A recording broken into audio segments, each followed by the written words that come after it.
हाल ही में डीजीसीए ने एक महत्वपूर्ण कदम उठाने की योजना बनाई है, जिससे भारतीय विमानन उद्योग में एक नई हलचल आ सकती है।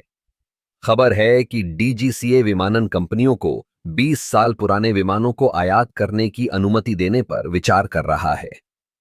यह एक ऐसा कदम है जो न केवल एयरलाइनों के लिए फायदेमंद हो सकता है, बल्कि यात्रियों के लिए भी कई अवसर ला सकता है।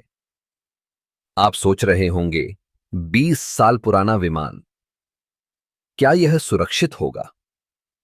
लेकिन हमें यह समझना होगा कि विमानन उद्योग में कई ऐसे विमान हैं जो अपनी उम्र के बावजूद बेहतरीन स्थिति में होते हैं।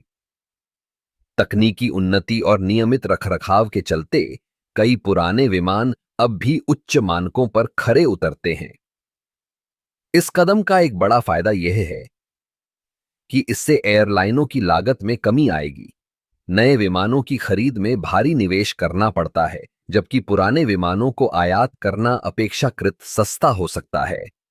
इससे एयरलाइनों को अपनी सेवाओं को बढ़ाने और टिकटों की कीमतों को काबू में रखने में मदद मिलेगी।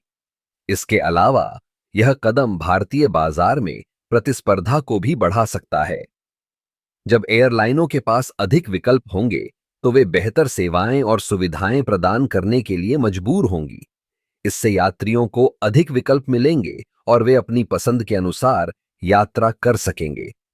हालांकि इस फैसले के साथ कुछ चुनौतियां भी जुड़ी हैं।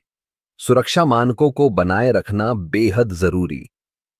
डीजीसीए को यह सुनिश्चित करना होगा कि आयातित विमान पूरी तरह से सुरक्षित और विश्वसनीय हों। इसके लिए कड़े निरीक्षण और मानकों का पालन करना होगा। यही नहीं, इस फैसले का पर्यावरण पर भी असर पड़ेगा। पुराने विमानों का संचालन आमतौर पर नए विमानों की तुलना में अधिक प्रदूषण पैदा कर सकता है। इसलिए यह जरूरी है कि एयरलाइनों को पर्यावरण के अनुकूल विकल्पों की ओर भी ध्यान देना चाहिए। इस सब के बीच यह देखना दिलचस्प होगा कि डीजीसीए इस प्रस्ताव पर कैसे आगे बढ़ता है। क्या यह कदम भारतीय विमानन उद्योग को नई ऊंचाइयों पर ले जाएगा, या फिर यह एक अस्थायी समाधान साबित होगा? आखिरकार यह निर्णय न केवल एयरलाइनों के लिए बल्कि यात्रियों के लिए भी महत्वपूर्ण है। हमें उम्मीद है कि जो भी निर्णय लिया जाएगा वह सभी के हित में होगा। भारतीय विमानन उद्योग में बदलाव का यह दौर निश्चित रूप से देखने लायक होगा।